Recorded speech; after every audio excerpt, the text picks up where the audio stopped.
शारदीय नवरात्रि के 9 दिनों में मां दुर्गा के 9 स्वरूपों की पूजा अर्चना की जाती है, जिसमें चौथे दिन मां कुष्मांडा की आराधना का विशेष महत्व है। मां कुष्मांडा को ब्रह्मांड की सृष्टिकर्ता के रूप में पूजा जाता है। ये देवी दुर्गा का वो स्वरूप है जिसने अपनी मुस्कान मात्र से पूरे ब्रह्मांड का निर्माण किया था। इनकी आराधना से भक्तों के जीवन में सकारात्मक ऊर्जा और आत्मबल का संचार होता है। शारदीय नवरात्रि में मां कुष्मांडा की कैसे मिलेगी कृपा? मां कुष्मांडा का स्वरूप कैसा है? मां कुष्मांडा की क्या है कथा? मां कुष्मांडा की क्या है पूजा विधि? मां कुष्मांडा की कैसे मिलेगी कृपा? मां कुष्मांडा को अष्टभुजा देवी के रूप में भी जाना जाता है, क्योंकि उनके 8 हाथ होते हैं। इन 8 हाथों में क्रमशः कमंडल, धनुष बाण, कमल, अमृत कलश, चक्र, गदा और जपमाला धारण की हुई रहती है। उनका वाहन सिंह है, जो शक्ति का प्रतीक है। उनकी मुस्कान से उत्पन्न ब्रह्मांड उन्हें कुष्मांडा यानी कुंभड़े के समान सृष्टि का निर्माण करने वाली के नाम से प्रसिद्ध करता है। मां कुष्मांडा की क्या है कथा?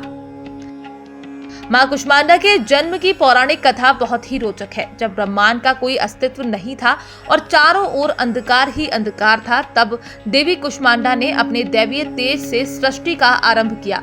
उनके ही उदर से संपूर्ण ब्रह्मांड की रचना हुई, इसलिए उन्हें सृष्टि की रचयिता माना जाता है। ये भी कहा जाता है कि जब उन्होंने सृष्टि की रचना की तो अन्य देवी देवताओं ने उनके सम्मान में उन्हें विभिन्न शस्त्र और प्रतीक चिन्ह भेंट किए, जिससे वे सुसज्जित हो गईं। मां कुष्मांडा की क्या है पूजा विधि? मां कुष्मांडा की पूजा में विशेष रूप से सफेद वस्त्र और फूलों का प्रयोग किया जाता है। दूध से बनी मिठाई या मालपुए का भोग उन्हें अर्पित करना बहुत शुभ माना जाता है। उनके चरणों में दीप जलाकर हाथ जोड़कर प्रार्थना की जाती है कि वो हमारे जीवन के सभी बाधाओं को दूर करे और सुख शांति प्रदान करे। मां कुष्मांडा की कैसे मिलेगी कृपा?